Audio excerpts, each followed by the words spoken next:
미국과 이스라엘이 이란 영토 내의 핵심 전략 요충지에 대해 전면적인 대규모 공습을 정역적으로 감행한 2월 28일 이후 상황입니다.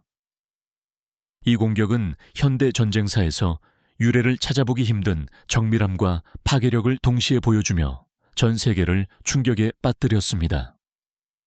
중동의 안보 지형은 순식간에 요동치기 시작했고, 이는 단순한 두 나라 사이의 충돌을 넘어 전 지구적인 위기로 번져나가고 있습니다. 이번 군사작전의 범위는 단순히 무기고나 방공망 같은 군사시설에만 국한되지 않았다는 점이 매우 위협적입니다. 공격의 진짜 목표는 이란의 심장부인 최고 지도부와 핵심 안보 인사들을 겨냥한 정교한 제거 작전이었던 것으로 드러났습니다. 첫 번째 공습이 시작된 직후 이란의 최고 권력자인 알리 하메네이가 사망했다는 소식이 전해지며 전 세계 뉴스는 마비되었습니다. 그와 함께 자리에 있던 수많은 고위 안보 관료들과 군 사령관들 역시 한꺼번에 목숨을 잃으며 지휘 체계는 완전히 마비되었습니다. 이는 수십 년 만에 발생한 가장 충격적인 지정학적 사건 중 하나로 기록될 것이며 국제사회의 균형을 완전히 무너뜨렸습니다. 이 소식이 전해지자마자 중동 전역에서는 연쇄적인 군사적 대응이 촉발되었고 전쟁의 불길은 걷잡을 수 없이 번졌습니다. 공습 후 불과 며칠 만에 중동, 유럽, 그리고 코카서스 지역의 수많은 국가들이 이 거대한 갈등의 소용돌이 속으로 휘말려 들어갔습니다. 현재 20개국 이상이 이 급격히 고조되는 충돌에 각기 다른 군사적 수준으로 깊숙이 관여하고 있는 상황입니다. 사우디아라비아, 쿠웨이트, 바레인, 카타르, 아랍에미리트, 오만 등 걸프 협력회의 6개국이 주요 표적이 되었습니다. 이들 국가의 핵심 에너지 시설과 도시들은 이란의 미사일과 무인기 공격으로 인해 처참한 파괴를 목격하고 있습니다. 또한 요르단, 이라크, 키프로스, 튀르키예, 아제르바이잔에 대해서도 전례 없는 규모의 공습이 동시다발적으로 이어지고 있습니다. 이러한 사건들은 교전 지역이 이란과 이스라엘의 국경을 넘어 대륙 전체로 확장되었음을 명확히 보여줍니다. 전쟁의 불길은 중동을 넘어 유럽의 관문인 조지아와 불가리아, 그리고 지중해 연안국인 그리스와 이탈리아까지 위협하고 있습니다. 미국과 영국의 함대들은 지중해와 홍해에서 이란발 미사일을 요격하기 위해 쉼없이 대공 미사일을 발사하고 있습니다.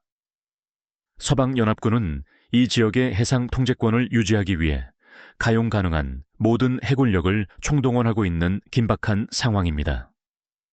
한편 북대서양 조약기구인 나토 회원국들도 이번 사태를 예의주시하며 최고 수준의 경계태세를 발령했습니다. 하지만 이란의 미사일 사거리는 이미 유럽의 주요 대도시들을 사정권에 넣고 있어 공포는 더욱 확산되고 있습니다. 상황은 더욱 복잡해져 중동의 전후는 이제 우크라이나에서 진행 중인 전쟁과도 위험하게 얽히기 시작했습니다. 정보기관들의 분석에 따르면 러시아는 이란에 미국의 중동 기구와 병력 위치에 대한 정밀 첩보를 제공하고 있습니다. 이러한 정보 공유는 이란이 서방의 방어망을 뚫고 정밀 타격을 가하는데 결정적인 역할을 하고 있다는 분석입니다. 반대로 우크라이나는 이란제 샤헤드 드론을 격퇴해온 실전 경험을 미국과 걸프국들에게 아낌없이 전수하고 있습니다. 이란이 생산한 무인기들은 지난 몇 년간 러시아가 우크라이나를 공격하는데 대량으로 사용해온 바로 그 무기들입니다. 우크라이나 군인들은 이미 수천 대의 샤헤드 드론을 격추하며 그들의 약점과 비행 패턴을 완벽하게 파악하고 있습니다. 이제 그 귀중한 실전 데이터는 이스라엘의 아이언돔과 미국의 패트리어트 방어 시스템을 최적화하는 데 사용되고 있습니다. 하지만 이란은 러시아로부터 그 대가로 최신형 수호위 35 전투기와 정교한 S-400 방공 시스템을 지원받고 있습니다. 이러한 첨단 무기 체계의 결합은 이란의 방공망을 철벽으로 만들며 서방의 추가 공습을 어렵게 만들고 있습니다. 결국 우크라이나와 중동 이 두 개의 거대한 전선은 서로의 무기와 정보가 교차하는 하나의 거대한 전쟁터로 변모했습니다. 두 개의 개별적인 전쟁으로 여겨졌던 갈등이 하나로 합쳐지면서 이제 세계는 전례 없는 복잡한 지정학적 위기에 직면해 있습니다. 우크라이나의 참호와 중동의 사막은 이제 같은 드론의 윙윙거리는 소리와 같은 미사일의 궤적으로 연결되어 있습니다. 이러한 전선들의 융합은 단순한 지역 분쟁을 넘어 지구 전체의 안전을 위협하는 거대한 폭풍으로 자라나고 있습니다. 이 와중에 남부 코카소스 지역은 전 세계에서 가장 민감하고 위험한 지정학적 화약고 중 하나로 다시 부상했습니다. 아제르바이잔, 아르메니아, 그리고 조지아는 유럽과 아시아를 잇는 핵심 에너지 및 무역 경로의 정중앙에 위치하고 있습니다. 이 지역을 통과하는 거대한 에너지 파이프라인과 철도는 유럽의 에너지 안보를 지탱하는 생명선과도 같습니다. 하지만 두 개의 거대한 충돌이 이 지역 근처에서 동시에 폭발하면서 코카소스 국가들은 심각한 지정학적 위험에 직면했습니다. 에너지 공급망이 끊길 경우 유럽 경제는 즉각적인 마비 상태에 빠질 수 있다는 공포가 확산되고 있습니다. 이제 전 세계의 정치 및 전략 토론장에서는 하나의 질문이 끊임없이 반복되고 있습니다. 과연 우리는 지금 제3차 세계대전의 초기 단계에 진입하고 있는 것인가? 라는 무거운 질문입니다. 전문가들은 현재의 상황이 1914년 제1차 세계대전 직전의 긴장감과 매우 흡사하다고 경고하고 있습니다. 당시 발칸반도가 그랬던 것처럼 오늘날의 중동과 코카소스는 세계 열강들의 이해관계가 충돌하는 화약고가 되었습니다. 미국, 러시아, 중국 등 강대국들은 이미 이 지역의 체스판 위에서 자신들의 말들을 치밀하게 움직이고 있습니다. 역사적 동맹 관계와 새로운 군사적 파트너십이 얽히며 작은 불씨 하나로도 전 세계적인 대폭발이 일어날 수 있는 임계점에 도달했습니다. 각국의 외교관들은 전쟁을 막기 위해 동분서주하고 있지만 군사적 기계는 이미 멈추기 힘든 속도로 가동되기 시작했습니다. 이러한 긴장감 속에서 레바논의 헤즈볼라는 이란을 지원하기 위해 이스라엘 북부에 수백 발의 로켓을 발사했습니다. 헤즈볼라의 대규모 공격은 이스라엘의 방공망인 아이언돔을 한계점까지 몰아붙이며 북부 전선을 지옥으로 만들었습니다. 이에 맞서 이스라엘 공군은 레바논 남부와 베이루트 외곽의 헤즈볼라 거점에 대해 즉각적이고 파괴적인 보복 공습을 가했습니다.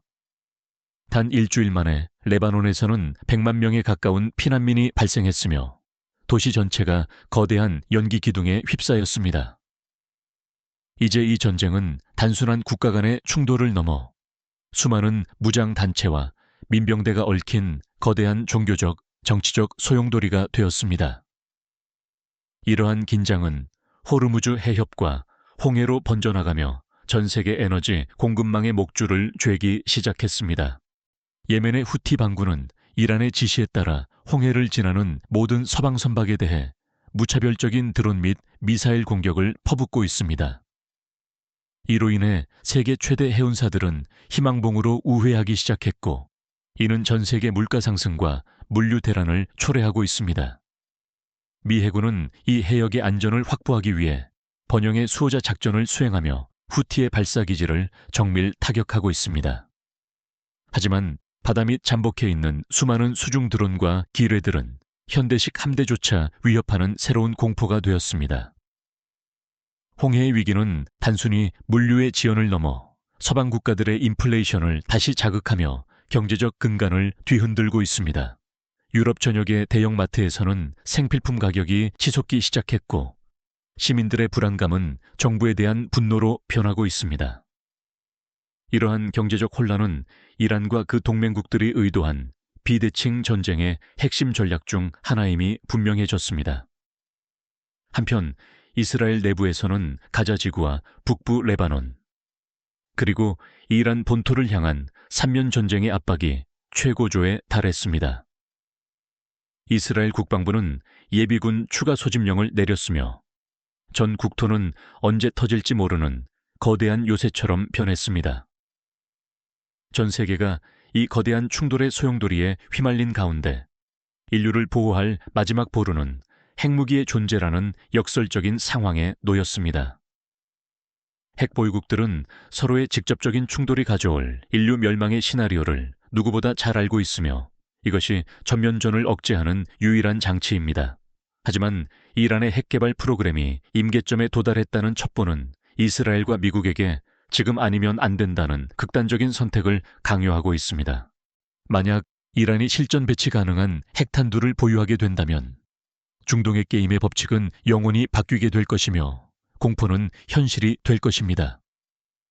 이러한 실존적 위협은 외교적 해결책을 더욱 어렵게 만들고 있으며 양측 모두 한치에 물러섬 없는 치킨 게임을 이어가고 있습니다.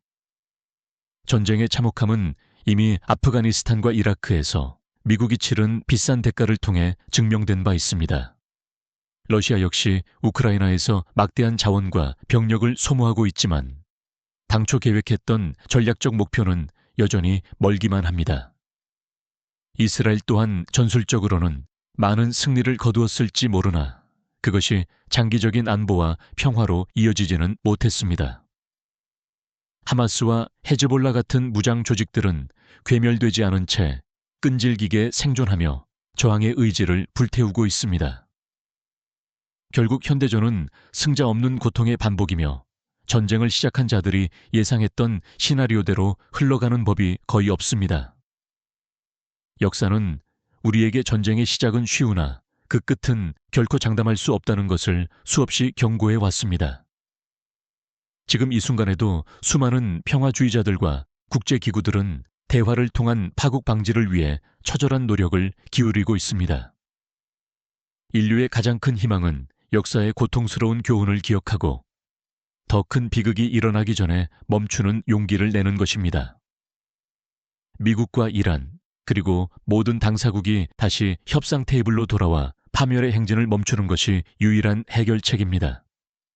하지만 대화를 향한 길은 여전히 험난하며 서로를 향한 불신과 복수심은 협상의 문을 굳게 닫아 걸고 있습니다.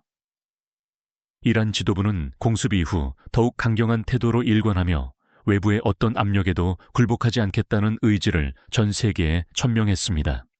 테헤란의 거리에는 복수를 외치는 수만 명의 군중이 모여들었고 이는 정치적 협상의 공간을 더욱 좁게 만들고 있습니다. 미국과 이스라엘 역시 군사적 압박만이 이란의 행동을 변화시킬 수 있는 유일한 도구라고 믿으며 공격의 강도를 낮추지 않고 있습니다. 양측의 이러한 평행선 같은 주장은 외교관들이 발붙일 곳을 없게 만들며 중동을 거대한 불길 속으로 밀어넣고 있습니다. 이제 세계는 기로에 서 있습니다. 파멸적인 전면전으로 치닫느냐 아니면 극적인 평화의 실마리를 찾느냐는 이제 시간에 달려 있습니다. 만약 평화의 기회를 놓친다면 인류는 지난 세기 두 차례의 세계대전에서 겪었던 그 참혹한 교훈을 다시 한번 뼈저리게 되풀이하게 될 것입니다. 이제는 전 세계 시민들이 전쟁의 광기를 멈추고 생명과 평화의 가치를 수호하기 위해 한 목소리를 내야 할 때입니다. 역사의 갈림길에서 우리가 내리는 선택이 미래 세대에게 평화로운 지구를 물려줄 수 있을지 아니면 잿더미가 된 유산을 남길지를 결정할 것입니다. 마지막 순간까지 대화의 희망을 놓지 않는 것, 그것이 현재 우리에게 주어진 가장 어렵지만 유일한 의무일지도 모릅니다. 이 전쟁의 끝이 파멸이 아닌 상생의 시작이 되기를 전 세계는 간절히 바라고 있습니다. 제3차 세계대전이라는 거대한 공포 앞에 서 있는 우리에게 남은 것은 오직 상호 존중과 대화뿐임을 잊지 말아야 합니다. 지금까지 시청해 주셔서 감사합니다. 이 영상이 유익했다면 좋아요와 구독을 눌러주시고 다음 영상에서 뵙겠습니다.